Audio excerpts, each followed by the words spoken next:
Assalamu alaikum, lovelies, welcome again to my channel. I'm Valiki Zabella of Al-Hilaal Fashion, and in this video I'll be showing you how to make this simple but gorgeous elastic sleeve design with finger loop. So if this is something you're interested in, then stay back and watch this video till the end.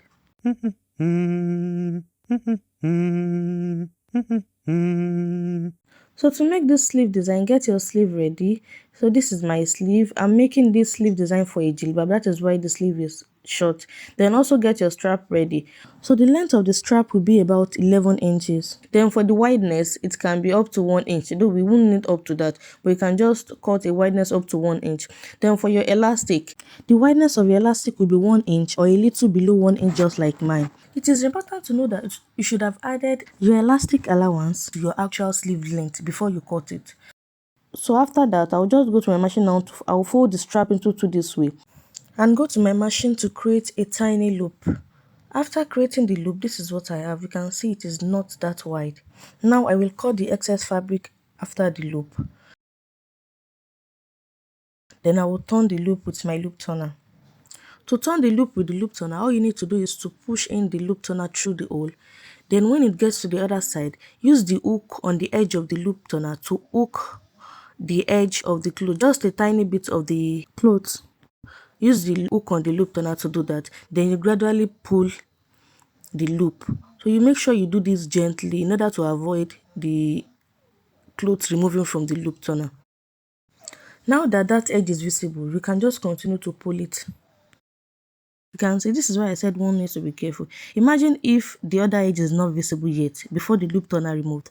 That means I will have to repeat the same process again.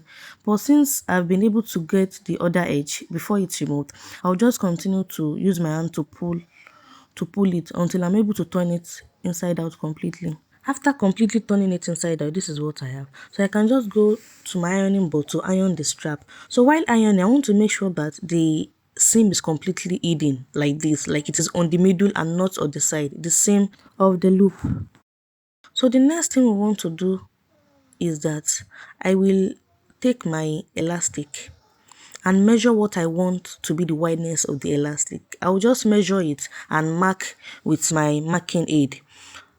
So this is very important because it is easier for us to do this than to cut out the elastic, do the casing, then use safety pin to fix the elastic later. That would be stressful, right?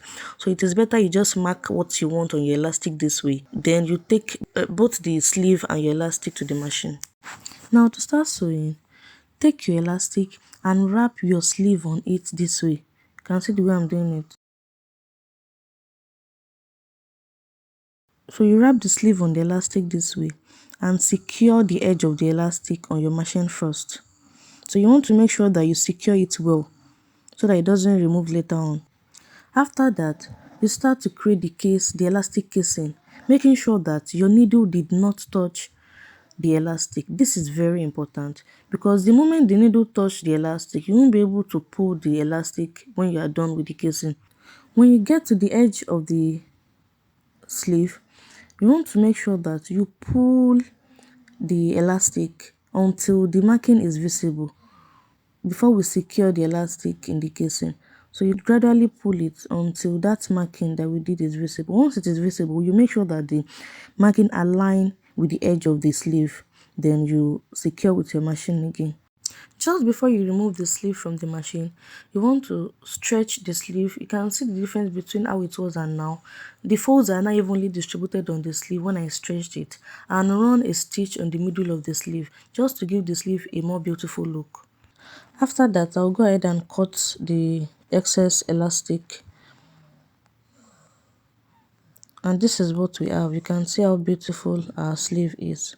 So the next thing I want to do now is to fold the sleeve into two and use a marking aid to note where the center is. Once we know the center, we can go ahead to fix our loop on that center. So we want to make sure that on the loop, it is the side that has the seam that is facing inward and the plain side of the loop is facing outward. So, and also the loop has a rough edge, so you want to make sure that you fold the loop in a way that the rough edge of the loop is hidden. So you want to fold one edge on the other this way. You can see the way I'm doing it, just to conceal the rough edge. After doing that, I can now carefully fix that loop on the center of my sleeve. So I carefully run a straight stitch like this and make sure that I backstitch as many times as possible. After doing that, this is what I have. You can see it is not even noticeable at all because of the ruffle effect of the elastic on the sleeve. After that, I went ahead to join the sleeve to the main body of my jilbab and finish it up, and this is what I have afterwards. It's looking beautiful, right? But if you've watched this video to this point and you find the video beneficial, don't forget to like this video and subscribe to my channel. See you in my next video, inshallah. Assalamu alaikum.